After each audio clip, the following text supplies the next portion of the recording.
وہ معاملات آ گئے ہیں. آپ اس کو صحیح مانیں یا نہیں مانیں, لیکن میں سمجھتا ہوں کہ پاکستان کے اندر جو ہے اب یہ اتنی بڑی دہشت گردیاں ہونے لگی ہیں کہ یا تو ایسی عدالتیں بنائی جائیں جہاں پر جج ہڈن ہو, جج کا پتہ نہیں ہو, یا پھر فوجی عدالتیں بنے جو کہ ان گنڈوں کو, بدماشوں کو جو کہ مختلف جگہوں پر اس طرح کے ان کو اٹھا کے غائب کرنے سے مسئلہ حل نہیں ہوگا. ان کو لائیں, عوام کے سامنے سزائے موت دیں, سزائیں دیں جو کہ ان کا حق ہے. اگر آپ کسی بندے کو اٹھا کے غائب کر دیتے ہیں تو عوام میں نا اس کے لیے ہمدردی چلی جاتی ہے کہ جی دیکھیں اس کو اٹھا لیا. آپ اس کو اٹھائیں, لائیں, بتائیں کہ اس نے یہ کیا ہے, چاہے وہ BLA ہو, چاہے وہ اور جو بھی دہشت گردی جماعتیں جو پاکستان میں جن کو آپریٹ کرنے سے منع کر دیا ہے, قانوناً جرم ہے, آپ ان کے اوپر کارروائی کریں. ہمارے ہاں جزا اور سزا کا نظام اتنا گندا ہے, جزا اس کو ملتی ہے کہ اس کو خود نہیں پتا ہوتا کہ میں نے کام کون سا اچھا کیا. مجرم کو پکڑنا کوئی کام نہیں ہوتا, مجرم کو سزا دلانا کام ہوتا ہے. پاکستان کے اندر ہم مجرم کو پکڑ کر اپنی جزا, اپنا چیک, اپنا میڈل, اپنی پرموشن لے لیتے ہیں, لیکن وہ مجرم آگے جا کے چھٹ جاتا ہے. جوڈیشری نظام پاکستان کا گندا ترین نظام ہے. جو بھی چیف جسٹس آتا ہے ہم سوچتے ہیں کہ یار یہ اپنا ڈپارٹمنٹ خود صحیح کرے گا, لیکن سب ڈومین سے باہر نکل کے پولیٹیکل معاملوں میں اتنا الجھ جاتا ہے چیف جسٹس کہ وہ اپنے اس ادارے کو ہی صحیح نہیں کر پاتا. آپ لائرز موومنٹ دیکھ لیں کہ اتنے گندے اور غلیظ قسم کے لوگ اس کالے کوٹ کے اندر چلے گئے ہیں جو کہ باعث شرم ہے. لیکن مجھے لگتا ہے ابھی 100-200 سال لگیں گے اس ملک کو. مگر عاصم صاحب, افتخار چودھری صاحب کی جب چلی تھی ایک تحریک تو اس میں تو لوگوں نے بڑی تعریف کی تھی کہ یہ تو بڑا اچھا ہو گیا. حالانکہ کالے کوٹ والے تو اس وقت بھی تھے, لائرز جو ایک موومنٹ تھی وہ تو تب بھی چلی تھی. دیکھیں افتخار چودھری بھی جو مہم چلی کیونکہ ان کے اوپر جب خود پر پڑی تو وہ اٹھے. مسئلہ یہ نہیں ہے, مسئلہ یہ کہ افتخار چودھری بھی ایک دھبا ہے, کالا دھبا ہے پاکستان کی جوڈیشری پہ. لیکن دیکھیں نا, جب آپ برائی کو دیکھیں اسی وقت ٹوکیں. ایسا نہ ہو کہ جب برائی آپ کے گھر پہ حملہ کرے تب آپ اٹھیں. تو یہ کوئی طریقہ نہیں ہے. آپ کے پاس اللہ تعالیٰ نے اتنی بڑی پاور دی ہے, آپ بہت کچھ کر سکتے ہیں. آپ اپنے جوڈیشری سسٹم کو اچھا کر سکتے ہیں, نیچے سے اوپر تک لوگوں کو باؤنڈ کر سکتے ہیں کہ جناب آپ نے یہ والا کیس 3 مہینے کے اندر اندر فنش کرنا ہے, یہ والا کیس 8 مہینے کے اندر کرنا ہے, یہ والا کیس 3 سال کے اندر کرنا ہے. اگر آپ اس طرح کے قانون بنا دیں تو ججز کی بھی پرفارمنس سامنے آئے گی, اور شاید بنے ہوئے بھی ہوں. لیکن اس گندے قانون کو میرا خیال ہے پاکستان کو گورنمنٹ کو بھی کچھ نئے رولز ریگولیشن لاز لے کر آنے چاہیے. آپ کو لگتا ہے کہ رولز بننے سے, آپ نے 18ویں ترمیم دیکھی اور اس کے بعد صوبے کے لیے جب بھی کوئی بات کرتا ہے تو کھڑے ہو جاتے ہیں سب, خاص طور سے سندھ تو ہم نے بڑا دیکھا کہ جی کھڑے ہو جاتے ہیں کہ نہیں جی 18ویں ترمیم ہے, اس کے بعد صوبہ ہمارا ہے, ہم جو کریں. اب ایک چھوٹی سی میں آپ کو چیز بتا, چھوٹی تو نہیں بہت بڑی سوچنے پر ہے. ٹریول ایڈوائزری ریلیز ہوئی ہے پاکستان کی سفر کے خطرات کے متعلق. وارننگ واشنگٹن لندن سے نہیں ہوئی ہے بلکہ ہمارے اگلے دروازے کے جو پڑوسی ہیں, اسٹریٹجک پارٹنر جو بیجنگ ہے, وہاں سے آیا ہے, سیکیورٹی لیب سے. اس واقعے کی خبر جو تھی نا وہ بھی چین سے دی گئی تھی, لیکن یہ ہم نے خبر کیوں نہیں دی, اس کا فائدہ کیا ہوا؟ چائنیز ایمبیسی سے ٹویٹ دنیا بھر میں دیکھا گیا اور نہیں دیا گیا تو پاکستان کے ٹی وی نے نہیں دیا, پاکستان کے کسی بندے نے نہیں دیا. یہ کیا چیز ہے؟ کیا چیز کی بات کر رہی ہیں سر؟ اس کی اطلاع کہ کہاں دھماکہ ہوا, کس طرح سے ہوا, اور اس کی بھی ایڈوائزری بھی آئی ہے. بس پاکستان کے اندر ایک ہماری دیکھیں ایک اسے کیا کہیں کہ فریڈم آف ایکسپریشن ہے تو, لیکن وہ گندی سائٹ پر ہے. وہاں پر ہر شخص گندی ویڈیو بنانا بہت آسان ہے, لیکن سچ دکھانا بڑا مشکل ہو جاتا ہے. اس سے کیا ہوتا ہے کہ جناب ایک پینک پھیل جاتا ہے. اور ہمارے ہاں اگر اس کی اجازت بھی دے دی جائے تو شیلا آپ وہاں رہتی ہیں, آپ کو پتہ ہے کہ ہم انڈیا سے بھی آگے نکل جاتے ہیں. ہم اپنی مرضی کی خبریں دیتے ہیں, نہ ہی کہ گورنمنٹ کی خبر کو صرف وہی نشر کریں جو گورنمنٹ بتاتی ہے اپنے پریس ریلیز میں. امریکہ کے اندر اگر کوئی قتل ہو جائے, کوئی اس کی طرح کی آفات آ جائیں, کوئی اسکول شوٹنگ ہو, تقریباً 36 اسکول شوٹنگ ہو گئی ہیں, کسی نے اپنی ٹیبل نیوز نہیں بنائی. جو بھی وہاں پر گورنر نے یا شیرف نے یا پولیس ڈپارٹمنٹ نے خبر بتائی پریس کانفرنس کر کے, وہی خبر آگے گئی. پاکستان کا المیہ یہ ہے کہ یہاں پر ہر کوئی اپنے انداز سے خبر نشر کرتا ہے, اس میں کچھ چٹخارے وہ بھی ڈال دیتا ہے.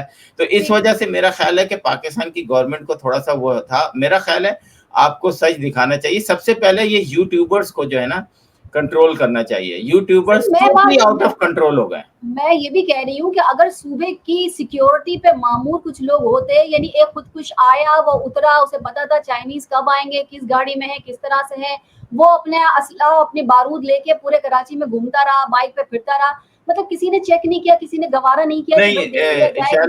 دنیا میں انٹیلیجنس رپورٹ بھی تو کوئی چیز ہوتی ہے نا. سوسائڈ یہ آپ کو لگتا ہے, لیکن اگر آپ اس پہ تھوڑی ریسرچ کریں, سوسائڈ جو اٹیکس ہوتے ہیں نا وہ سب سے خطرناک اٹیک ہوتے ہیں. اس میں آپ کو کوئی نہیں پتا چلتا. اب یہ جو لڑکا تھا یہ کالج میں پڑھتا تھا, پڑھا لکھا تھا, اسمارٹ تھا, خوبصورت تھا, کوئی سوچ بھی نہیں سکتا ہوگا کہ یہ اتنا اسمارٹ لڑکا جو ہے کیا کرنے جا رہا ہوگا. اور یہ دنیا میں ریسرچ ہے کہ یہ ایک ایسا ویپن ہے جس کو آپ کے پاس اطلاع بھی ہو نا تب بھی آپ اس کو کنٹرول نہیں کر سکتے, کیونکہ کہیں نہ کہیں کسی نہ کسی طریقے سے وہ اپنا کام کر جاتا ہے. چاہے ٹھیک ہے ٹارگٹ کو بھی نہ کرے, لیکن میرا خیال ہے کہ سندھ گورنمنٹ کی اس میں وہ شامل ہے کہ آپ کو پتا تھا جب کہ چائنیز جو ہیں وہ اس وقت پوری دنیا کے لوگ جو ہیں وہ تھریٹ بن سکتا ہے, اور اس کو پہلے بھی ہمارے یہاں چائنیز پر حملہ ہو چکا ہے, تو آپ کو یہ پروٹیکٹ کرنا چاہیے تھا. اس کو اسپیشل اسکارٹ میں جو ہے وہ گھر پہنچانا چاہیے تھا. لیکن کون پوچھے گا ان سے؟ وہ کہتے ہیں ہمیں تو فیڈرل گورنمنٹ نے وہی جاری نہیں کیا کہ جناب کہ جی آپ کو خطرہ ہے, تو ہم کیا کریں, وہ تو نارمل سیکیورٹی تھی. آپ اگر ان سے کہیں کہ سندھ میں تو آ کے بیٹھے ہیں, وہ تو بس اب فضل الرحمان کے گھر کے چکر ہی لگ رہے ہیں وہاں, تو اور کوئی کسی ان کو بلاول کو کوئی کام نہیں, زرداری صاحب کو بھی کوئی کام نہیں. دیکھیں پاکستان کے ساتھ بدنصیبی یہ ہے کہ جو ایم پی ایم این ایز ہیں, چلیں ایم این اے تو سمجھ میں آتا ہے کہ چلو وہ اسلام آباد میں بیٹھے ہوتے ہیں. ایم پی ایز جو ہیں پورے سندھ کے ایم پی اے سب کراچی میں بیٹھے ہوتے ہیں.